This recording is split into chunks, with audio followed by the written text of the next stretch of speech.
మహిళలకి ఓటకు రావడానికి కారణం ఎవరు? ఈ ప్రభుత్వ రంగ సంస్థలు నిలబడడానికి కారణం ఎవరు? పెద్దలారా, సభాధ్యక్షులకి, వేదిక మీద ఉన్న పెద్దలకి, కూషాయి కూడా SC ST employees welfare association అధ్యక్ష కార్యదర్శులకి, కార్యవర్గానికి, వాళ్ళతో పాటుగా నడుస్తున్న ఆర్టీసీ కార్మికులకి, ఈ కార్యక్రమానికి ఇతర ప్రాంతాల నుంచి భావాజాల బంధువులుగా, ఉద్యమ అభిమానులుగా ఇచ్చేసినటువంటి మంచి మనుషులందరికీ ప్రత్యామ్నాయ సాంస్కృతిక ఉద్యమ వందనాలు. నిజానికి నేను ముఖ్య అతిథిని కాదు, అలానే ప్రధాన వక్తను కూడా కాదు. మీ తోడబుట్టిన ఒక సోదరుణ్ణి, ఇక్కడే ఉస్మానియా యూనివర్సిటీలో పిహెచ్డి చేస్తూ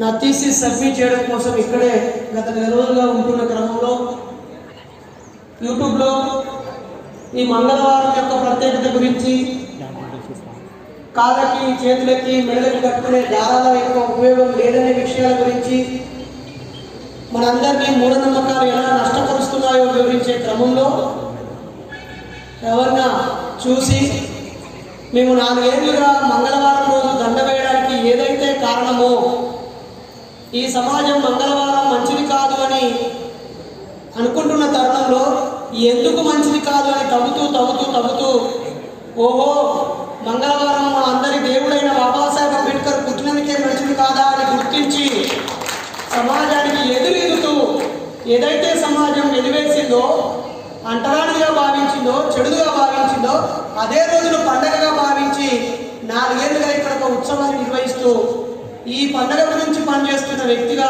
నన్ను గుర్తించి ఈ కార్యక్రమానికి ఆహ్వానించారు. ఆ క్రమంలోనే మీ ముందుకు నించున్నాను.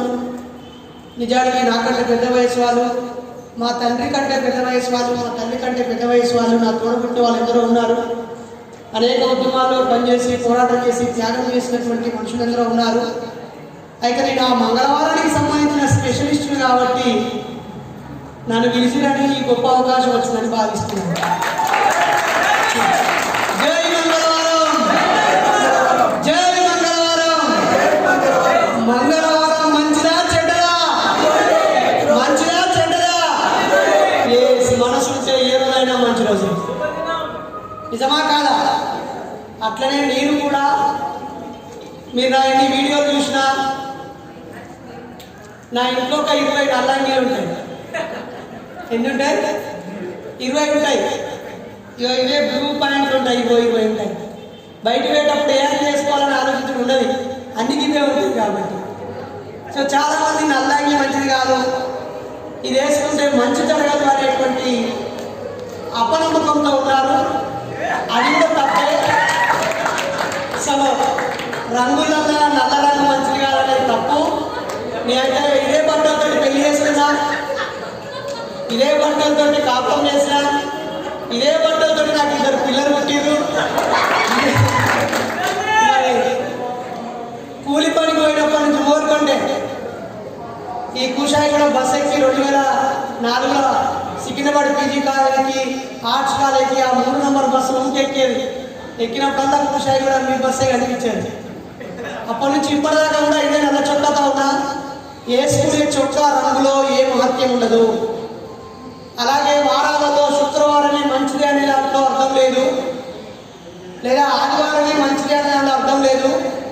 అలాగే మంగళవారం మంచిది కాదు అనడంలో కూడా ఏ అర్థం లేదు. కానీ అన్న ఒక మంచి పాయింట్ని తీసుకొని ప్రత్యామ్నాయ సంస్కృతిని సమాజానికి ఇవ్వడం కోసం మంగళవారం మారాలని పెట్టింది. నిజంగా ఆదివారం పెడితే అసలే రాకపోతుంది. ఎందుకంటే ఆ రోజు లేట్గా లేవాలి, అన్ని ఇక్కడ తిని మార్కెట్ పోయి ఆడ లైన్లో నిల్చుని మటన్ చికెన్ పట్టుకొని రావాలి. తలకాయ నచ్చితే కాకి కొట్టించుకొని మధ్యాహ్నం వరకు రావాలి, అది అండే దగ్గర వెయిట్ చేయాలి.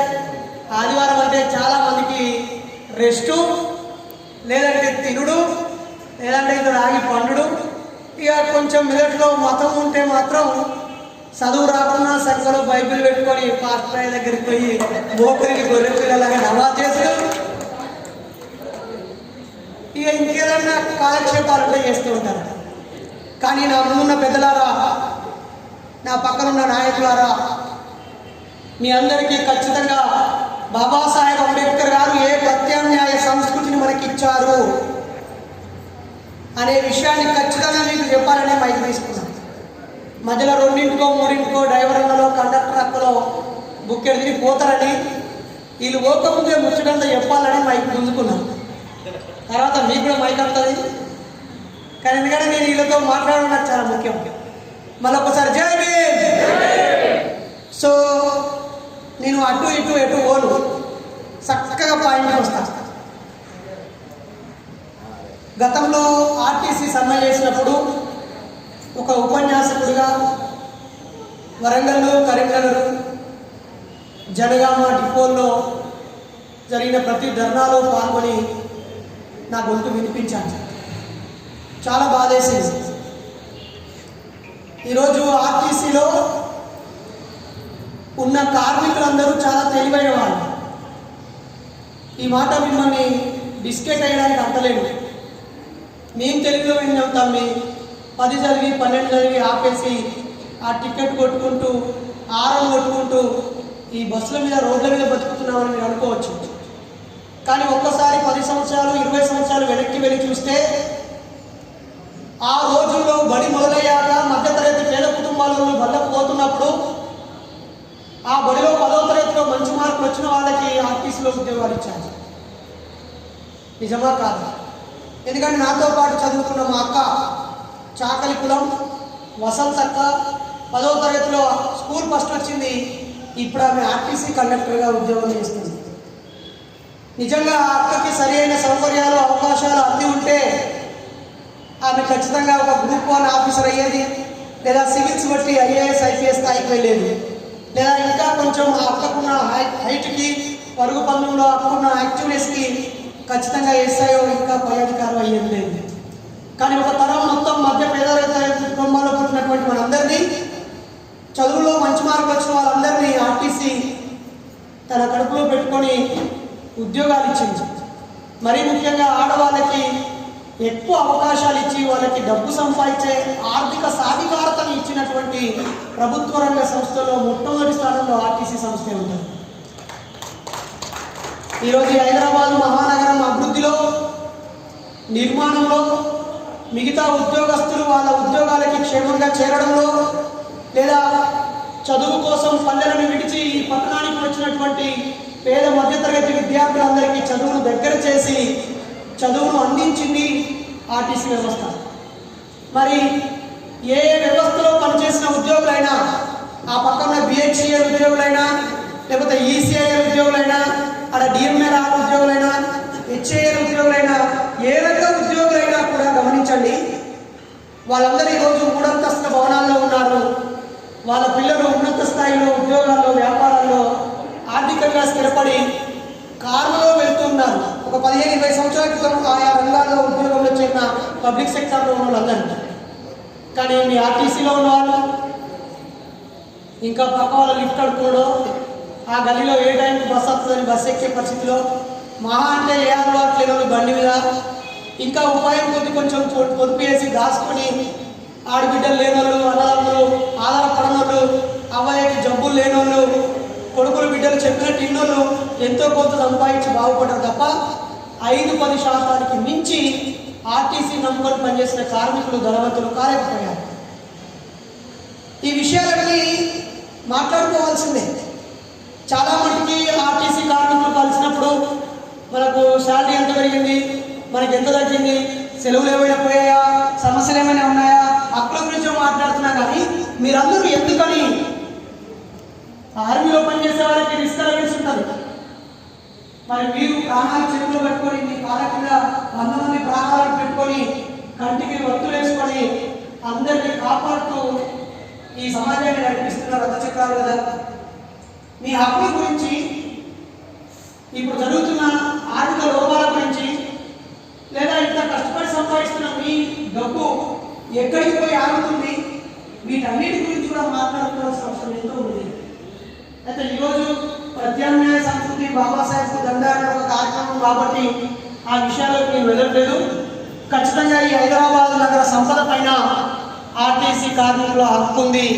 కానీ ఈ సంపద మీకు ఆ రోజుల్లో ఉన్నటువంటి మంచి అధికారులు, జనరల్ మేనేజర్ నుంచి మొదలుకుంటే సూపర్వైజర్ వరకు, ఎగ్జిక్యూటివ్ ఆఫీసర్ నుంచి మొదలుకుంటే తెలివైన కండక్టర్ల వరకు మన ముందు తరం నాయకుల యొక్క ముందు చూపుతో ఈరోజు ఆర్టీసీ కొంత సంపదను కలిగి ఉండడం వల్ల ఆ సంపదను కూడా లీజులకు ఇచ్చి ఆ డబ్బు సంపాదించే ఏరియాలో ప్రైవేటు బస్సులను ఇచ్చి మీ బతుకులు కొట్టగొడుతూ ఇద్దరు వెళ్లాల్సిన చోటుకి ఒక్కరిని పంపిస్తూ ఇంకొక 100 ఎక్కువ ఇస్తామని ఇంకో గంట ఎక్కువ మిమ్మల్ని పని చేపిస్తూ డొక్కు పనులు మీకు కేటాయిస్తూ ప్రభుత్వం కావాల్సిన పేర్లు పొందుతూ మీ ద్వారా సర్వీస్ చేయించి మీకు ఇవ్వాల్సినటువంటి అంశం వికలాంగులకు మీరు ఇచ్చిన కానీ పసుపాస్తి పేరుతో వాళ్ళకి ఇచ్చిన రాయితీని కానీ ప్రభుత్వం సకాలంలో ఇవ్వకుండా ఈ వ్యవస్థను ఎన్ని రకాలుగా నిర్వీర్యం చేయాలని చేస్తూ ఇంకోవైపు కార్మికులను పొట్టను కొడుతూ మీ శాలీలు పెంచకుండా మిమ్మల్ని అంతా డైవర్ట్ చేసేస్తూ ఒక్కో దశలో మీకు మీరే అన్ని ప్రైవేట్ వాళ్ళ చేతులు పెడితే మంచి నడుతుంది కావచ్చు అనేటువంటి మానసిక బానిసత్వంలోకి నెట్టేసేటువంటి కుట్రలు పోవడం జరుగుతున్నాయి.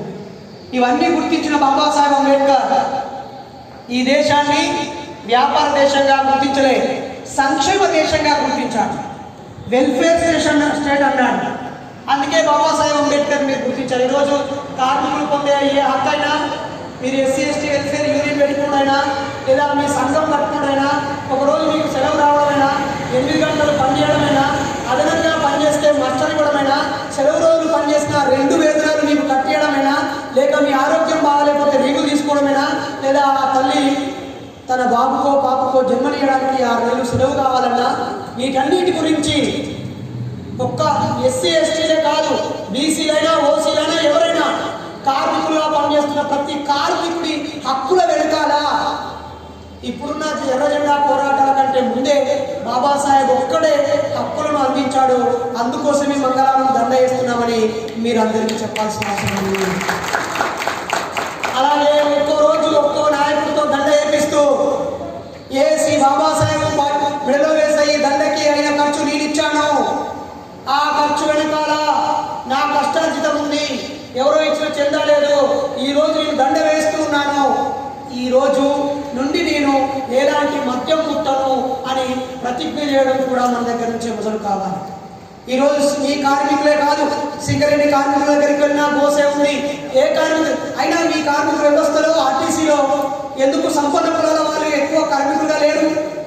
ఎందుకంటే ప్రాణాలు చేతులు పట్టుకొని ఆ అలగాజనం ఆ చేపలు పట్టుకునేటోళ్ళు లేకపోతే సామాన్ పట్టుకునేటోళ్ళు అనేక కష్టాలతో ఆ కార్మిక జనాల మధ్య ఉండి టిక్కెట్లు ఇచ్చేటువంటిది విలువలేనిది. అందరి మనుషులను తాకుతూ చేతులు ముట్టుకుంటూ చిల్లర పైసలు ఇచ్చుకుంటూ ఆ ఇబ్బంది మాకు ఎందుకని చెప్పి అసలైన సంపద వచ్చే కాడ సంపన్న కులాలలో దోపిడీ కులాల నుండి ఈ పేద ప్రజలతో మానవ సంబంధాలు తాకాల్సి వస్తుంది. అంటూ ముట్టు జబ్బులు రోగాలు అన్నీ ఉన్న ప్రజలు వస్తారు కాబట్టి ఇందులో పేద మధ్యతరగతి కుటుంబాలు మాత్రమే ఉన్నాయి. అలాగే ఆ గ్రీస్ ముట్టుకోవడం కానీ ఇంజన్ కలవడం కానీ దాన్ని తిరగడం కానీ ఆ నడిపేయడం కానీ ఆగిపోతే బాధపడడం కానీ ఈ ఇబ్బందులతో కూడిన పనులు కూడా మన మైనారిటీ సోదరులు, మన ఎస్సీ ఎస్టీ సోదరులు, బీసీ సోదరులు కాస్త యాక్టివ్గా ఉండి బతుకు తెరువు కోసం ఆరాటపడే సోదరులు మాత్రమే ఉన్నారు. కాబట్టి ఇక్కడ ఉన్నటువంటి ఆర్టీసీ కార్మిక సోదరులారా సోదరిమణులారా, మీరు ఇప్పటికీ 5 ఏళ్ళ నుంచి 10 ఏళ్ళ నుంచి ఇందాక ఒక అయ్యే మాట్లాడుతున్న 1984లో ఇటు వచ్చినా చెప్పి నేను పుట్టింది అప్పుడే 84లో పుట్టిన 84 నుంచి ఆయా ఉద్యోగంలో వేసినట. మీరు ఉద్యోగంలో చేరినప్పటి నుంచి ఇప్పటి వరకు మీరు సంపాదించిన డబ్బు ఎంతో లెక్కేసుకోండి.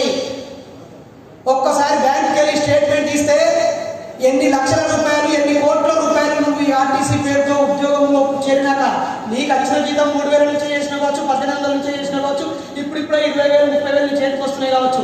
మొత్తం ఎంత వచ్చిందో లెక్క చూసుకో. ఆ లెక్కలో నీ పిల్లల చదువు కోసం ఎంత ఖర్చు పెట్టావు, దేవుళ్ళ పేరు మీద ఎంత ఖర్చు పెట్టావు, జాతరల పేరు మీద మొక్కుల పేరు మీద ఎల్లమ్మ మైసమ్మ పోసమ్మ ఈ దేవుడు ఆ దేవుడు వాస్తు జ్యోతిష్యము దిచ్చిపోసుడు ఎత్తిపోసుడు కప్పుడు ఏడుగుడు కొబ్బరికాయలు నిమ్మకాయలు మందు మసాలాన్ని ఎన్ని పైసలు ఖర్చు పెట్టినా ఒక్కసారి లెక్కేసుకుంటే నీ బతుకులు దోపిడీదారుడు దోచుకునేది ఒకవైపు అయితే, వ్యాపారవేత్తలు దోచుకునేది రెండైతే, వైద్య ఆరోగ్యం పేరుతో దోచుకునేది ఇంకోటైతే, నీకు నువ్వే నీ ఇష్టపడి ఆరోగ్య పల్లెలు ఇచ్చి ఆరోగ్యం చేసే పైసలు ఎత్తవుతున్నాయి. ఎన్నడన్నా బాబాసాహెబ్ అంబేద్కర్ వల్లనే నువ్వు చదువుకున్నావు, ఉద్యోగం పొందావు. ఆయన పుట్టిన చోటుకో, ఆయన చచ్చిపోయిన చోటుకో, ఆయన సమాధి పెట్టిన చోటుకో నువ్వెన్నడన్నా పోయినవా? మరి నీ బిడ్డకు జ్వరం వచ్చినప్పుడు దవాఖానం రాకపోయా? మీ అమ్మ పానం మంచిగా లేకపోతే 5,000 ఎవరు ఇవ్వకపోయా? లేకపోతే నీ బిడ్డ పెళ్ళికి పిల్లలు చూడకపోయా? నీ కొడుకు పిల్లలు చూడకపోయా? అసలు నీ బతుకులో మెతుకై కూడా ఎవరు లేనటువంటి ఆ దేవుళ్ళ కోసం ఎన్నిసార్లు గుళ్ళకు జాతరలకు పోయి ఒక్కసారి మీ తాకాయ చేయి పెట్టుకుని ఆదరించుకోండి. మీరు నడిపే బండికి లైట్లు కనిపెట్టింది ఒక శాస్త్రవేత్త. ఆ లైట్ లేకపోతే రాత్రి మీరు బస్సు నడుపుతారా? మీరు కర్రు అని వచ్చేటువంటి ఆ ఆరం కనిపెట్టింది ఒక శాస్త్రవేత్త. ఆ ఇంజన్ కనిపెట్టింది ఒక శాస్త్రవేత్త. ఆ చక్రాన్ని కనిపెట్టింది ఒక శాస్త్రవేత్త. అది పాడైపోతే బాగు చేసే కార్మికుడు ఒక మనిషి, నడిపించేది ఒక మనిషి, టికెట్లు ఇచ్చేది ఒక మనిషి, మీ అందరికీ సహాయ సహకారాలు అందిస్తూ ఆఫీసులో పనిచేసే సిబ్బంది ఒకవైపు. ఎక్కడన్నా బస్సు చాలని కాంచెని బంద్ అయ్యేదాకా, పొద్దు నుంచి రాత్రి దాకా ఎక్కడన్నా మీ బతుకులో మీ ఇంట్లో ఉన్నటువంటి ఫోటోలోని వ్యక్తులు దేవుళ్ళు మీకు ఏమైనా సాయం చేసిందా? కానీ బండి చాలు చేయాలంటే దాని కింద నిమ్మకాయ పెట్టాలంటారు. మరి బండి యాక్సిడెంట్ అయిన బండి వెనకాల నిమ్మకాయలు పెట్టలేదా? దసరా పండుగ వచ్చినా ఏ పండుగ వచ్చినా భార్య దావతులు చేస్తూ ఉంటారు. నేను చూసిన ఈ కార్మిక క్షేత్రాలలో ఆ దుర్గామాతకు చేస్తూ ఉంటారు, మైసమ్మకు చేస్తూ ఉంటారు, పెద్దవులు చేస్తూ ఉంటారు. కోసులు తీసులు తిరుడు తాగులు ఇదే కథలు ఎక్కువైతాయి. కొద్దిమంది తాగుదల వాటిలో మాత్రం బాగుపడ్డ సందర్భాలు ఉన్నాయి. అందుకే మన శత్రువు దేవుడు, మన శత్రువు సంస్కృతి సంప్రదాయాలు, మన శత్రువు ఈ ఆర్భాటంగా పెళ్లిళ్ళు చేసుకోవడాలు, అక్కర ప్రాణి మన బిడ్డలకు సారీ ఫంక్షన్ చేయడాలు, అలాగే ఆడంబరాలకు పోడు, అనవసరమైన ఖర్చులు పెట్టుడు, జాతరలకు పోడు, మనం కష్టపడి సంపాదించిన పైసలన్నీ మళ్ళీ తిరిగి దాన్ని చెత్తకపోలేస్తాను. అదే పైసల్ని బ్యాంకులో వేసుకుంటే నీకు డబ్బులు అయిన చేతికి వస్తాయి. అదే నీ పిల్లల పిల్లలలో చదువు రూపంలో వేస్తే నువ్వు రిటైర్ కాకముందే నీ పిల్లలు సంపాదించడం అవుతారు. లేదా నువ్వు ఇచ్చే పైసలు నీ జోబులోకి వచ్చే ప్రతి పైసా అది మళ్ళీ కుప్ప కావాలి, ఎరగాలి, నీకు ఉపయోగపడాలి. దయచేసి దాని గురించి మీరు ఆలోచించాల్సిన అవసరం ఉంది. బాబాసాహెబ్ అంబేద్కర్ గారు ఎన్నో పనులు చేశాడు. మీకు తెలుసో లేదో, ఇప్పుడు మీరు తెల్లబట్టలు వేసుకోమని ఫంక్షన్లో మీటింగ్ పెట్టుకున్నాం, లేదా మీ ఆఫీసర్తో సమానంగా కూర్చుంటున్నారు. కానీ బాబాసాహెబ్ అంబేద్కర్ కాలంలో మంచినీళ్ళు తాగడానికి కూడా పోరాటం చేయాల్సి వచ్చింది. మహర్జన్ పోరాటం. ఈరోజు 5 గంటలకి జీటీవీలో మన అంబేద్కర్ అనే సీరియల్ వస్తుంది. అలాగే మీరు ఎప్పుడైనా ఖాళీగా ఉన్నప్పుడు సెల్ ఫోన్లో బాబాసాహెబ్ అంబేద్కర్ అనే తెలుగు సినిమా కొడితే ఆయన ఎన్ని కష్టాలు పడడం మొత్తం ఉంటుంది. ఈ ప్రపంచంలో అందరికంటే ఎక్కువ సమాచారం బాబాసాహెబ్ గురించే ఉంటుంది కదా. మీరు ఒక్కసారి మీ చేతిలో ఉన్న సెల్ ఫోన్లో బాబాసాహెబ్ అంబేద్కర్ అని కొడితే ఈ ప్రపంచంలో ఇంకెవ్వరి గురించి అంటుంటుంది, కేవలం బాబాసాహెబ్ అంబేద్కర్ గురించి అంటుంటుంది. కానీ మా ఇంట్లో బాబాసాహెబ్ ఫోటో ఉండదు. నేను ఒక మీటింగ్లో ఇప్పుడే చాలామంది ఉన్న మీటింగ్లో ఎవరో ఇళ్ళల్లో బాబాసాహెబ్ అంబేద్కర్ ఫోటో చెప్పురంటే 5% మంది చేయలేవట్లేదు, మిగిలిన వాళ్ళందరూ చేయలేవట్లేదు. వాళ్ళని అడిగిన పోయినసారి దీపావళి పండుగ ఎంత ఖర్చు వచ్చింది అని 500, 1000, 2000, 5000 అడిగారు. పోయిన సంవత్సరం నుంచి ఇప్పటి వరకు షిరిడికి పోయినా, ఎవరాడకు పోయినా, కొండగట్టుకు పోయినా, యాదగిరి గుట్టకు పోయినా, తిరుపతికి పోయి వచ్చినా అంటే పోయొచ్చినా అని చెప్పారు. ఎంత ఖర్చు అయిందంటే 5,000, 10,000 అని చెప్పారు. పోనీ ఈ మధ్య ఉన్న దోస్తు కడితే మంద ఇచ్చినట్టు 1000 రూపాయలు ఖర్చు పెట్టినాడు. వాడు ఒకటి దాగినాక ఇంకా వానికి కిప్పియాలని ఇంకోటి తెప్పించాడు. వాడు అడుగుతున్నా ఉత్తుత్త దోస్తులు వచ్చినా లీటర్ పెట్టి స్ప్రైట్ బాడీ తాగిపోతారు. కానీ ఒక 100 రూపాయలు పెట్టి ఒక ఫోటో వస్తుంది, ఇంట్లో పెట్టుకోవాలనే సోయి ఉండదు చాలా మందికి. వేసుకొని షర్టులు కొనిస్తూ ఉంటాం, వేసుకొని బట్టలు పాత ఉంటాడు పక్కకు పడేస్తాం, ఎవరైనా వస్తే బిర్యానీ తెప్పిస్తాం, బయట కలిస్తే ఛాయ్ తాగిపిస్తాం. పుట్టిన ఛాయ్ బిస్కెట్ కాడే 100 రూపాయలు అవుతాయి. కానీ అంబేద్కర్ గారి జీవిత చరిత్ర పుస్తకానికి 30 రూపాయలు అవుతాయి. అదొకటి కొని మన బిడ్డ, మన కొడుకు పుట్టినరోజు నాడు గిఫ్ట్గా అయ్యాం. మనం వాళ్ళు అడిగిన సైకిల్ కొనిస్తాం, వాళ్ళు అడిగిన బట్టలు కొనిస్తాం, బూట్లు కొనిస్తాం, ఆఖరికి ఆడపిల్లలు అయితే బంగారం కూడా కొనిస్తాం. కానీ మన బతుకు బంగారంగా చేయడం కోసం నలిగిపోయి తన కడుపులో పుట్టిన పిల్లలు ఆరిపోతున్నా, చచ్చిపోతున్నా, నీకు నాకు పుట్టిన పిల్లలే మన పిల్లలు కాదు రమాబాయ్. పేదవాళ్ళ కడుపులో పుట్టి తినడానికి తిండి లేక, కట్టుకోవడానికి బట్ట లేక, ఉండడానికి ఇల్లు లేక ఈ ఎస్సీ, ఎస్టీ, బీసీ మైనారిటీల పిల్లలందరూ మన పిల్లలే అని చెప్పాడు బాబాసాహెబ్ అంబేద్కర్. ఆయన చచ్చిపోతూ కూడా మనం ఎలా బతకాలనో, మనం ఎట్లా బతికితే బాగుపడతామో, మనం ఎవరెవరు ఏ ఏ రూపంలో దోపిడీ చేస్తున్నాడో చక్కటి పుస్తకం బుద్ధ అండ్ ధమ్మ పుస్తకం రాసి చచ్చిపోయింది. మన ఇంట్లో బైబిల్ ఉంటుంది. ఎవడో ఇతడు బైబిల్ సోదరుడు ఉత్తరే ఫ్రీ ఫ్రీ ఫ్రీ అని ఇస్తాడు, అది సంఖ్యలో పెట్టుకుంటాం మనం.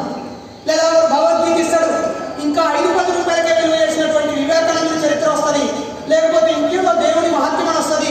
నీకు సంబంధం లేని అని నీ ఇంటి నిండా ఉంటాయి. ఒక్కసారి నీ ఇంట్లోకి వెళ్ళి ఈసారి మంగళవారం రోజే బాబాసాహెబ్ అంబేద్కర్ పుట్టిన రోజు అని చెప్పి వచ్చే మంగళవారం రోజు మీ ఇంట్లోకి అందరూ మంచిగా ఉతికిన బట్టలు వేసుకొని స్నానం చేసి బాబాసాహెబ్ అంబేద్కర్ ఫోటో ఇంట్లో పెట్టి ఒక్కొక్క దేవుడి ఫోటో తీసి ఆడ పెట్టి, ఈ దేవుడు మన తాతకు పనికి వచ్చిండా, మన ముత్తాతకు పనికి వచ్చిండా, మన అయ్యకు పనికి వచ్చిండా, మనకు పనికి వచ్చిండా, మన బిడ్డలకు పనికి వస్తారా, మన కొడుకు పనికి వస్తారా, రేపటి మన మనవడికి పనికి వస్తారా, ఎవరికి పనికిరాని ఈ బొమ్మ ఎందుకు పెట్టుకున్నామని అవసరం పడింది.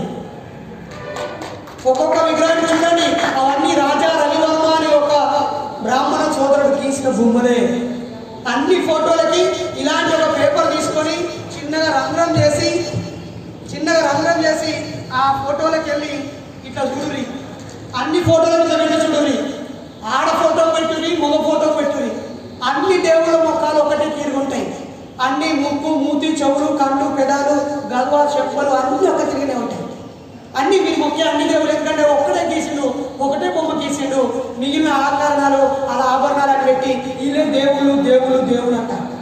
ఈ దేవుళ్ళు అంటే అర్థం ఏంటి? నేను పిహెచ్డీ చేస్తున్నా, మూఢనమ్మకాల మీద నేను పిహెచ్డీ చేస్తున్నా. ఈ మంగళవారం ఎందుకు మంచిది కాదు, శుక్రవారం నాడు ఎందుకు పైసలు ఇస్తలేరు తీసుకుంటలేరు, సాయంత్రం 5 అయినాక పసుపు తుప్పు ఎందుకు పెడతలేరు, ఏదైనా ఉప్పడితే చేతులు ఎందుకు ఎత్తలేరని తవ్వుకుంటూ పోతే ఈ మూఢనమ్మకాలన్నిటికీ కారణము మతమయ్యింది. ఈ దేశంలో ఉన్న కులానికి కారణము మతమైంది. ఈ మతానికి కులానికి మూలమేందని తలుపుకుంటూ పోతే దేవుడు అయింది. ఈ దేవుడికి చేరడం ఏంటి అని అంటే అయ్యగారు అయ్యింది. ఈ అయ్యగారి దగ్గరికి పోయి మీరెంట ఉట్టించారు ఏం కదా అని అడిగితే ఏం లేదు భయ్, ఫస్ట్ మేము వేరే దేశంలోకి వెళ్ళి దేశానికి వచ్చినాం, వీళ్ళందరూ తెలివి కళలు అయి ఉన్నారు, మాకు లేని దేవుడు ఉన్నాడని చెప్పి పైన ఒక దేవుడు ఉంటాడు, ఆయనకు మంత్రాలు అర్థమవుతాయి, ఆ మంత్రాలు మాట్లాడతాయి, అవి సంస్కృతంలోనే చెప్పాలి, మీరు చెప్తేనే మీ కష్టాలు దేవుడు తెలుస్తాయి, కాబట్టి మీరు మా కాలు మొక్కి మీరు చెప్పులు చేసేవాళ్ళు చెప్పులు ఇవ్వాలి, బట్టలు తయారు చేసేవాళ్ళు బట్టలు ఇవ్వాలి, చీపులు తయారు చేసేవాళ్ళు చీపులు ఇవ్వాలి, ఎవడెవడు ఏమేమి పని చేస్తారో అన్ని మాకు ఇచ్చి కాలు మొక్కితే మేము దేవుళ్ళ భాషలో దేవుడికి మాట్లాడతామని చెప్పి మేము ఒక సంస్కృతం నేర్చుకున్నాం. ఇక మీ అందరూ కులాలుగా విడిపోవాలి, ఈ కులం ఆ కులం పెళ్లి చేసుకోవద్దు, నువ్వు ఏ టైంలో పుట్టినవని పేరు మేమే పెడతామని చెప్పి ఆశయ్య భూషయ్య పెంటయ్య గంటయ్య లింగయ్య అన్ని పనికిరాని పేర్లు మనకు పెట్టి శాస్త్రి శర్మ వర్మ ఆనందమూర్తి కృష్ణమూర్తి అని చెప్పి మంచి మంచి పేర్లు వీరత్వము శూరత్వము ధనము ధాన్యం ఉన్న పేరు వాళ్ళు పెట్టుకొని మనకు ఆశయ భూషయ్య పెంటయ్య మాన్నయ్య అని మనకు పేరు పెట్టి మన బతుకులు ఆటం చేసింది. ఇక మన కులంలో మనం పెళ్లి చేసుకోవాలి, ఆ పెళ్లి చేసుకుంటే 50,000 1,00,000 రూపాయలు ఉట్టి పుణ్యానికి అయ్యగారకు తలంబరాలకు వాటికి ఖర్చు పెట్టాలంట. ఒక్కసారి ఎప్పుడక్క అన్నలు మీరు సంపాదించిన పైసలల్లా మీ బిడ్డ పెళ్లికి ఎంత ఖర్చు అయిందో ఒక్కసారి లెక్కేసుకోవాలి. ఒక మధ్యతరగతి పేద కుటుంబంలో పెళ్లి చేసుకోవాలంటే ఒక 5 ఏళ్ళు 10 ఏళ్ళు నువ్వు సంపాదించిన పైసలన్నీ ఒక్కటి నాడు పెళ్లి నాడు ఆడ వారవేయాలి. ఇదేం సంస్కృతి అసలు, దిక్కుమన్న సంస్కృతి. అందుకే 1873 సంవత్సరంలో ఈ సంస్కృతి మంచిది కాదు, ఈ వ్యవస్థ మంచిది కాదు, ఈ పద్ధతిలో పెళ్లి చేసుకోవద్దు, వేరు కులాలను పెళ్లి చేసుకోవాలి, పెళ్లి చేసుకోవడానికి అయ్యగారితో పని లేదు, దొంగరాత్రి ముహూర్తంతో పని లేదు, చేతికి దారం కట్టక్కర్లేదు, వానికి 5-10,000 పెట్టి కాలు మొక్కక్కర్లేదు, ఇవన్నీ తప్పు అని చెప్పి జ్యోతిరావు పూలే బాబాసాహెబ్ అంబేద్కర్ గారిని అర్థం చేసుకోవాలంటే 3 గురించి చదవాలి. ఒక్క ఆయన గురించి చదివితే సరిపోదు, ఆయన తన గురువులని 3 పేర్లు చెప్పిండు. ఒకటేమో బుద్ధుడు అని చెప్పిండు, రెండవది జ్యోతిరావు పూలే అని చెప్పిండు, మూడవది కబీర్ దాస్ అని చెప్పిండు. అలా 3 ఎందుకు చెప్పారు? వాళ్ళు ఈ సమాజంలో ఏ మార్పు కోసం పనిచేసారు, మనల్ని మనుషులను చేయడం కోసం, మనలో సంస్కారం రావడం కోసం, మనలో ఉన్న చెత్త చెదని దులిపేయడం కోసం వాళ్ళ బతుకంతా ఎట్లా త్యాగం చేసారో తెలిస్తేనే కదా మనకు అర్థమయ్యేది. ఈరోజు మంగళవారం రోజు ఒక దండేశం అనేది స్టార్ట్ అవ్వడం అట్లే స్టార్ట్ అయింది, కానీ అది ఒక ఉద్యమ రూపం సంతరించింది. ఆ తర్వాత ఒక్కో సంవత్సరం ప్రముఖులు పిలుచుకొని మాట్లాడించుకొని మన బతికేంది, మన భవిష్యత్తు ఏంది, మనం ఎట్లా బాగుపడాలి, మనం ఎక్కడ గోసపోతున్నాం. ఉదాహరణకి బాటిల్ ఉందనుకోరు, అక్క పీనిస్తున్నదా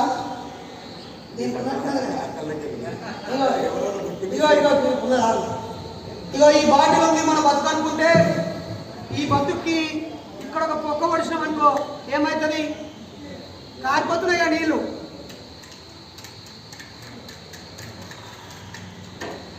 ఇగో మన బతుకుని ఇట్లా చేసేస్తున్నారు. ఇగో ఈ పేరుతో పుట్టినరోజు, అన్నం ముట్టించే రోజు, పేరు పెట్టే రోజు, వాడు పుట్టినప్పుడు శాంతి పూజ అని చెప్పి, ఆడపిల్ల అయితే పెద్ద మనిషి అయిననే ఫంక్షను, పెళ్లి చూపులని, వర పూజ అని, పూలు పండ్లని, వాళ్ళకు మొదటి సంతానానికి మళ్ళా వీలయ్యాలని, కట్నాలని, కానుకలని, ఈ వాస్తు దోషము, జ్యోతిష్యమని, జాతకమని, ముహూర్తమని, పండగని, పప్పమని, దొంగ పూజలు అని చెప్పి మన బహుజనులు సంపాదించిన సంపదంతా ఒకటే కాడు మీద పిప్పి పిప్పి వేసి మన బతుకులు ఖాళీ చేస్తుంది ఈ మనువ దొంగ సంస్కృతి. ఆ పొక్కలన్నీ మూసేయాలి. నీ ఇంట్లోకి వెళ్ళి పైసలు బయటికి వస్తే, నీ జోబులకు వెళ్ళి పైసలు తీస్తే, ఒకటి కోటి తిప్పలు కూటి కోసమే కాబట్టి ఒకటి తిండి కోసమే ఖర్చు పెట్టాలి. రెండోది తెలివి, ఎందుకంటే జ్ఞానం లేకపోతే గౌరవం లేదని చెప్పాడు జ్యోతిరావు పూలే. కాబట్టి మన పిల్లల్ని ఉపవాసం ఉందైనా, చిరిగిపోయిన బట్టల్ని కుట్టుకోనైనా, ఒక్కరోజు నువ్వు బస్సు ఎక్కకుండా లీవ్ పెట్టుకోనైనా, వాళ్ళు బల్లెకి చక్కగా పోతారా, కాలేజీ చక్కగా పోతారా, ఇక్కడ దిక్కుమలు వేషాలు వేస్తారా, సినిమా సినిమాలు చూస్తారా, మందు తాగుతారా, లేకపోతే సెల్ ఫోన్లో సొల్లు పెడుతున్నారా, ఇంకెక్కడ పార్క్లో పాటు తిరుగుతారా, వాళ్ళు నువ్వు దేనికోసమైతే ఇక్కడ నీ ప్రాణాలు చేతిలో పట్టుకొని ఆ 10 మందిలో పని చేస్తూ బతుకుతున్నావో, నీ పిల్లల భవిష్యత్తు కోసం 2 రోజులు చెల్లు పెట్టుకుని నువ్వు పోవాలి.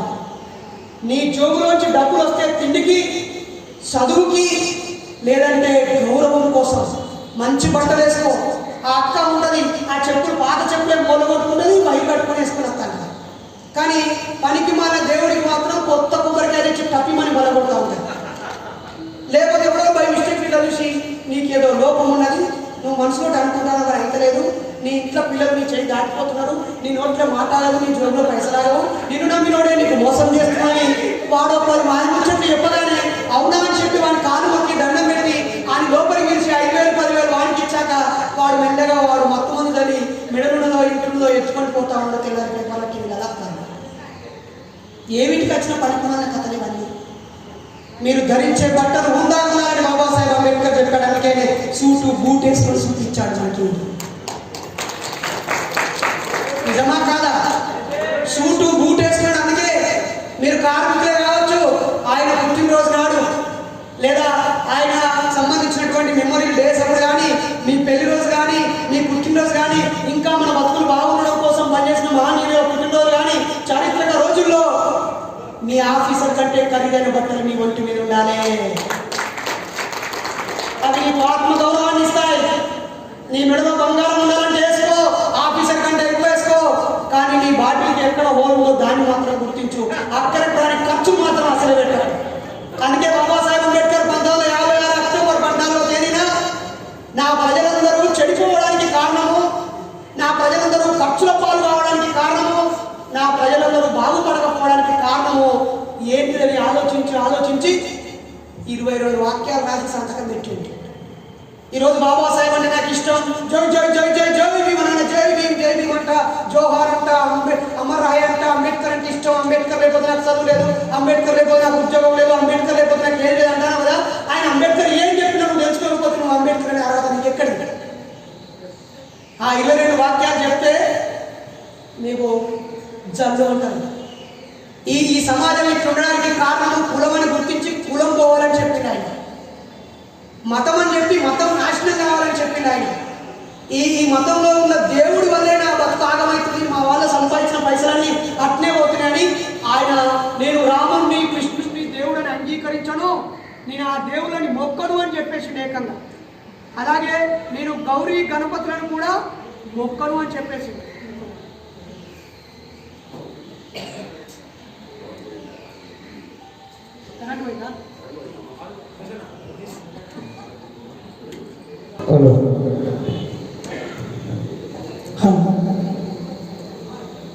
ఆ రోజు గాంధీ తాతను వేరే దేశంలో మెడబట్టి బయటికి రైళ్ళకి గెంటెత్తే ఆయనకి వచ్చి స్వాతంత్రం కావాలని ఇక్కడున్న బ్రిటిషర్లను గెంటేయడానికి కంకణం పట్టుకున్నాడు.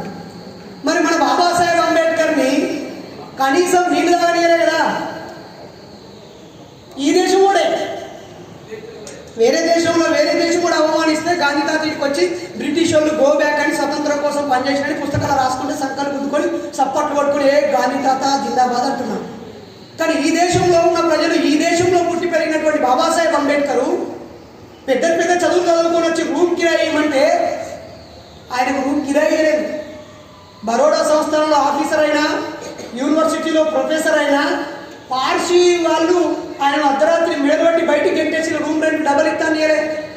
ఆయన చిన్నగా ఉన్నప్పుడు కటింగ్ చేయడానికి వెళ్తే అక్కడున్న మంగళన్న అవి అక్కడ బరిన్నది కదా, దాని తోక ఇంటికలు కడిగేస్తా కానీ నీకు కడియేనని చెప్పిండే. ఎంత దుర్మార్గం! ఆయన ఎద్దుల బండి ఎక్కా నేను ₹100కి ₹2 ఇస్తానన్నా కూడా ఆయన ఎద్దుల బండి కూడా ఎక్కడియలేదు కదా. గుడి ముందు కాళారాం టెంపుల్ ముందు కుక్కలు పోవచ్చు, పందులు పోవచ్చు, గాడలు పోవచ్చు, కానీ మేమెందుకు పోకూడదనే కదా కాళారాం టెంపుల్ ముందు ఆయన పోరాటం చేసిండు. నాసిక్లో అంటే రోడ్ల మీద నడవడానికి పోరాటం చేసిండు, గుడి ముంగట్టుకొని నడుచుకుంటూ పోవడానికి పోరాటం చేసిండు, మంచిలు తాగడానికి పోరాటం చేసిండు, రూమ్ కిరాయి తీసుకోవడానికి పోరాటం చేసిండు, మనందరం చదువుకోవడానికి పోరాటం చేసిండు, మనల్ని సమానం చేయడం కోసం అనేక అవమానాలు, ఇబ్బందులు, చికాకులు ఎన్నెన్నో పడ్డాడు కదా. మరి అన్ని పడ్డ ఆ మహానుభావుడి జయంతి రోజు మనం ఎంత ఘనంగా జరుపుకోవాలి? మన బతుకులు బుక్కిపాలు చేసినటువంటి దుర్గామాత పండుగ రోజు ఎట్లా జరుపుకోవాలి?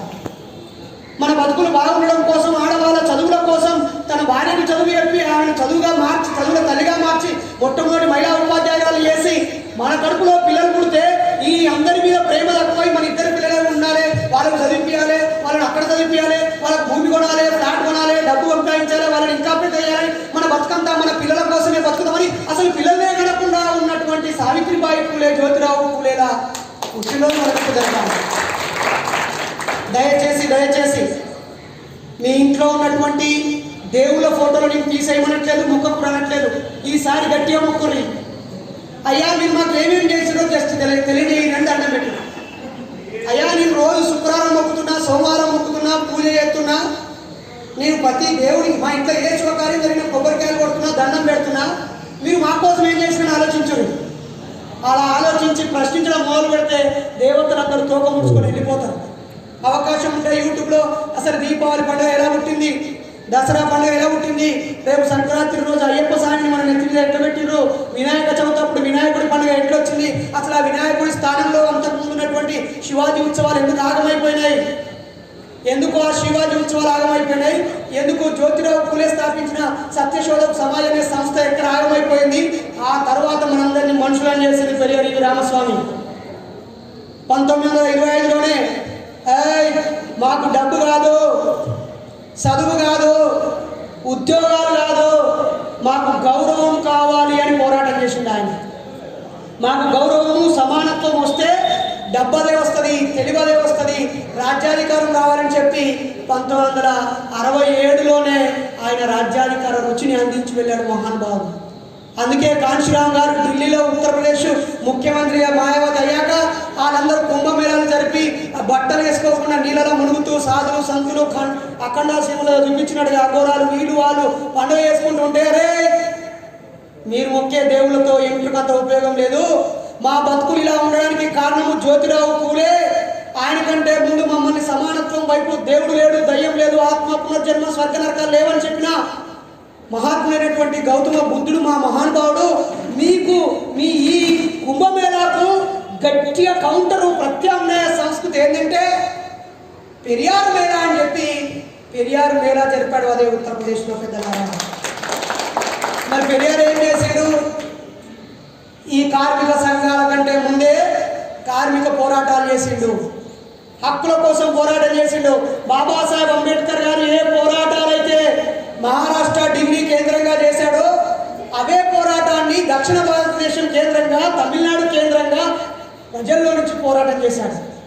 బాబాసాహెబ్ మేధాపరమైన పోరాటం చేసి అక్షరాలను ఆయుధాలుగా, బుల్లెట్లుగా ఇచ్చి రాజ్యాంగంలో తన రక్తాన్ని అక్షరాలుగా రాసిపోతే పెరియార్ రామస్వామికి తొడగొట్టి సవాలు చేసి పోరాటం చేసి ఈ చిత్తు అర్థం లేని ఆచారాలని, మూఢ నమ్మకాలని, దేవుళ్ళని, దయ్యాలని, వినాయక విగ్రహాలని చెత్తకుప్పలు వేసి ప్రజలని ఉద్యమాల వైపు నడిపించి పోరాటాలు చేసి అటు ప్రత్యామ్నాయ సంస్కృతినిచ్చి, ప్రత్యామ్నాయ రాజకీయాన్నిచ్చి అనేక రకాల చైతన్యం చేసి తమిళనాడులో ఒక సాంస్కృతిక విప్లవాన్ని జరుపుతున్నారు.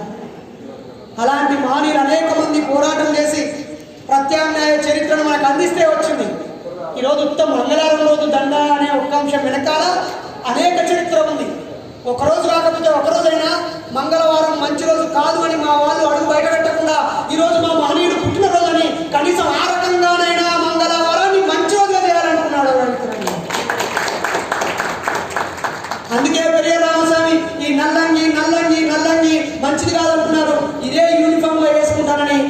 95 ఏళ్ళు చివరిగా చచ్చిపోయే ముందు కూడా నల్ల చొక్కాలను ఉపన్యాసం ఇస్తూ ప్రాణాలు వదిలాడు.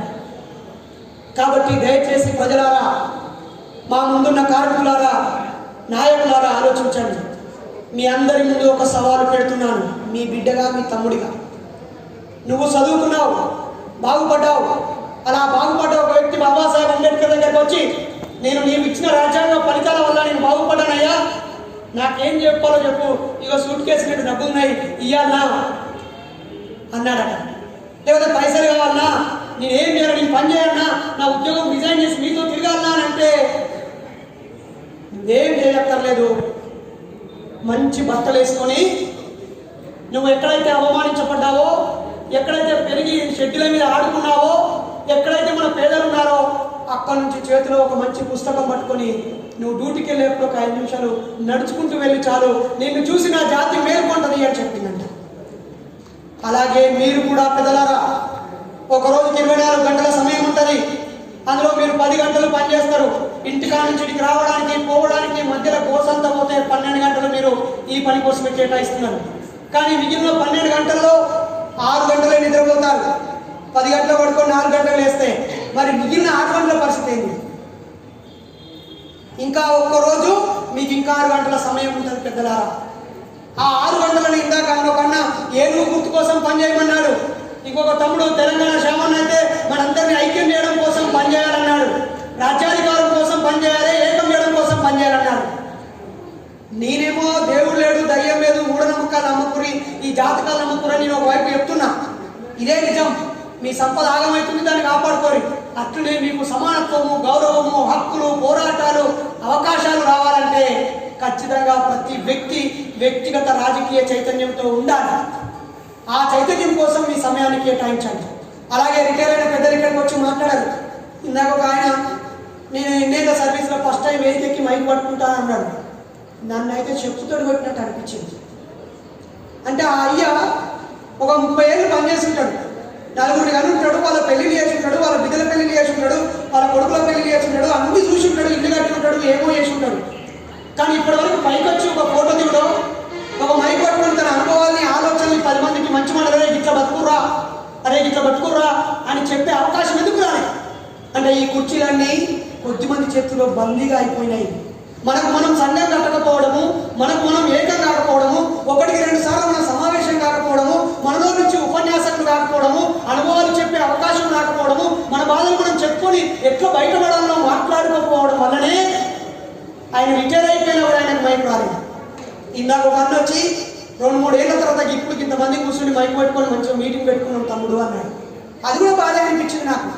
బయట చూడు, నిన్న కాక మొన్న 1000 మందితో మీటింగ్ జరుగుతుంది, అంతకుముందు 1,00,000 మందితో మీటింగ్ జరుగుతుంది. వేలాది లక్షలాది మంది అనేక సార్లు వాళ్ళు సమావేశమై మాట్లాడుకొని వాళ్ళ కుల గొప్పతనాల గురించి, ఎలా చదివించుకోవాలి, ఎలా వ్యాపారం రియల్ ఎస్టేట్ చేసుకోవాలి, ఎలా బాగుపడాలి, వాళ్ళకు వాళ్ళు ఎలా పెళ్లి సంబంధాలు చూసుకోవాలని వాళ్ళు అనేక సార్లు మీటింగ్ పెట్టుకొని బాగుపడతారు. మనమే కలుసుకుంటలేం, మన కోపతాపాన్ని పక్కకు పెట్టుకుంటలేం, కలవడానికి రావడానికి 100 కారణాలు చెప్తున్నాం. అన్న 20 సార్లు ఫోన్ చేసి చెప్తాం, మళ్ళీ ఒకసారి కనిపించినప్పుడు ఆ రోజు ఒక ముఖ్యమైన పని ఉండేనే, నీ ముఖ్యమైన పని ఉండే నీకుండేమో. నువ్వు అంటే నువ్వు, నీ భార్య, నువ్వు, నీ మొగడు, నీకు పుట్టిన 2 పిల్లలు గీయాలి నీ బతుకు.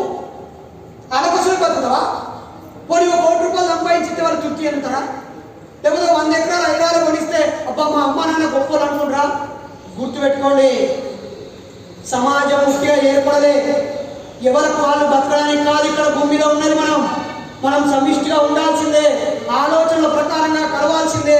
అవసరమైనప్పుడు మన భేషజాలు, పంతాలు, పట్టింపులు, కులాలు, మతాలు చెత్తా చెదరం పక్కన పెట్టి పిడికిలు బిగించి అడుగులు అడిగే ఎక్క తాటి మీద పోరాటం చేస్తేనే మనకు జరిగే అన్యాయం అరికట్టబడుతుంది.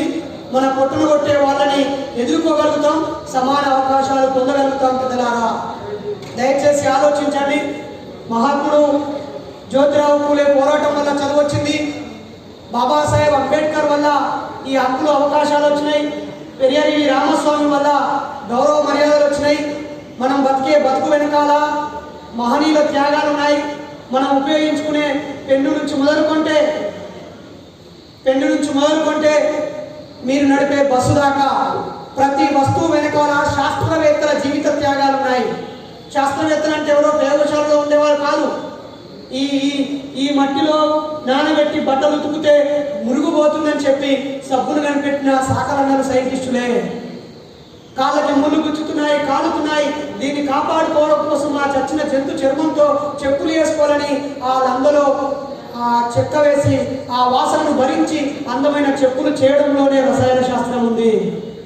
ఈ పేగులను పేది ముడేసి నరాలుగా చేసి తన ఉమ్మిని అతికిస్తూ ఈ బట్టలు చేయడంలో ఉంది. ఆ కుమ్మరన్న చక్రంలో ఉంది. ఆ మంగళన్న కత్తెరని నూరుతూ కట్ చేయడంలో ఉంది.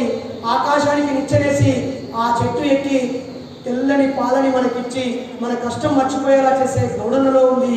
అలాగే ఆ పశువులను మేపుతూ ఆదివారం హాయిగా తింటున్నాము, ఏదో పైసలు పడేసి తింటున్నాం కావచ్చు, ఉట్టినే రాలే కదా. ఆ మాంసం తయారవడం వెనకాల శ్రమ ఉంది, త్యాగం ఉంది, కష్టం ఉంది, కన్నీళ్ళు ఉన్నాయి. కాబట్టి మనం తినే తిండి, ఉపయోగించుకునే వస్తువులు, అనుభవించే హక్కుల వెనుక మహనీయుల త్యాగాలు, పోరాటాలు, శ్రామికుల శ్రమ, వాళ్ళ సమిష్టి కృషి ఫలితం తప్ప ఏ ఒక్క దేవుడి కృషి కాదు, లేదా సంపన్న దోపిడీ కులాల యొక్క శ్రమ లేదు. ఈ సంపద మొత్తాన్ని ఉట్టిగా కూర్చుండి గుడి దగ్గర పూజారి గౌరవించబడుతున్నాడు, గల్లాపెట్ట దగ్గర కూర్చుండి ఆ హమాలి పండించేటోడు మనోడే, దాన్ని లారీలు ఎత్తేటోడు మనోడే, ఇక్కడ షాపులో దించేటోడు మనోడే, మళ్ళా కావాల్సిన అమ్మేటోడు మనోడే, మొత్తం చేసేది శ్రామికుడే. కానీ గల్లా పెట్టకడ లెక్కలు కూర్చుండి బతికేది మాత్రం వ్యాపారవేత్త. మొదట్లో కొంటోడు, ఇప్పుడు వ్యాపారి. అలాగే రాజులు కష్టపడి జెండాలు మోసేది మనం, రాజ్యాధికారం సాధించేది మనం, గెలిపించేది మనం, అన్ని వేసేది మనం. నిర్ణయాధికారం 2 లక్షల కోట్లకు పెత్తనం చేసుకొని కుర్చీలో కూర్చుండి మన తలరాత రాసి చిక్కు పెట్టేది వాడు. కాబట్టి పూర్వ రోజుల్లో మన సమాజాన్ని 4 ముక్కలు చేసి ఒకడు పాలిస్తూ రాజయ్యిండు, ఒకడు వ్యాపారం చేస్తూ కొమ్మటైనయ్యిండు, ఇంకొకడు మంత్రాలు చదువుకుంటూ పూజారైండు. ఈ ముగ్గురు ముంగటుండి మనందరినీ కులాలుగా ముక్కలుగా చేసి అంటరాని వారుగా చేసి వేరు చేసిర్రు.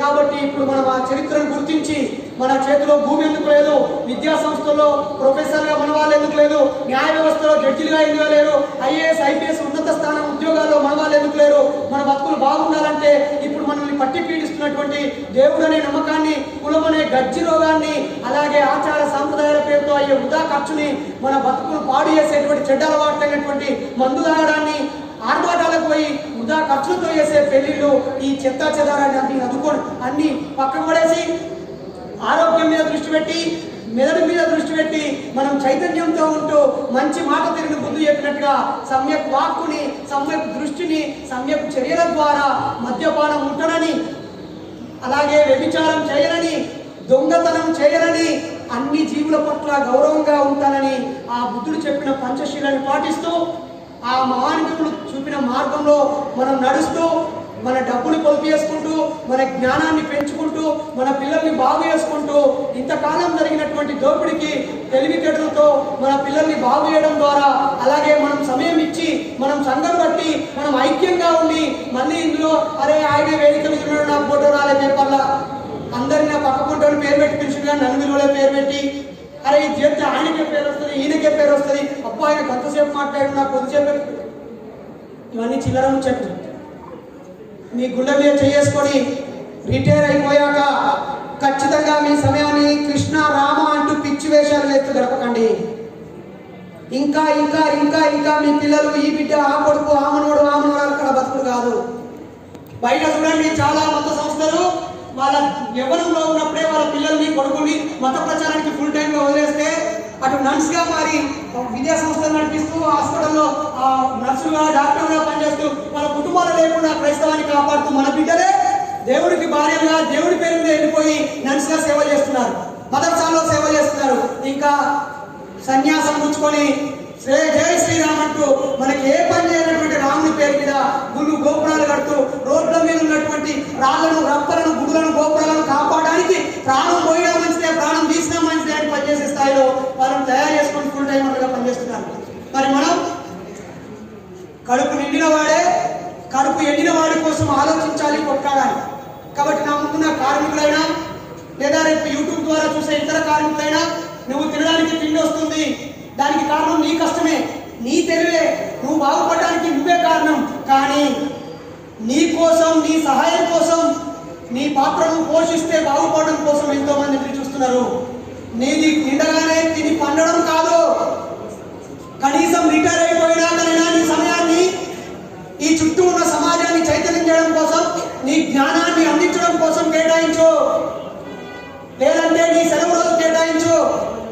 నువ్వంటే నువ్వు, నీ భార్య, నీ భర్త, నీ పిల్లలు, నీ పుట్టినోళ్ళు, నువ్వెవరు పుట్టినవో, నీ తోడ పుట్టినోళ్ళు, ఇది మాత్రమే నీ కుటుంబం కాదు.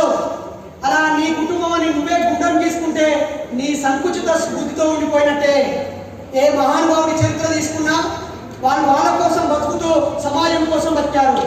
అలా సమాజం కోసం బతికే దిశగా నా ముందున్న కార్మిక సోదరులు, ఉద్యోగస్తులు, అలాగే చదువుకున్న బుద్ధిజీవులు, సమాజాన్ని మేల్కొల్పాలని నాయకత్వం వహిస్తున్న మిత్రులందరూ కూడా ఆలోచించాలని, అడుగడుగున కాళ్ళకు దారాల రూపంలో, చేతులకు తాయెత్తుల రూపంలో, మెడకు దేవుడి దండల రూపంలో, ఇంట్లో దేవుడి అర రూపంలో, దేవుడి ఫోటోల రూపంలో, పండుగల రూపంలో, జాతరల రూపంలో, ఫంక్షన్ల రూపంలో చెత్త చెదారం పేరుతో మన బతుకులన్నీ ఆగమాగం ఉన్నాయి.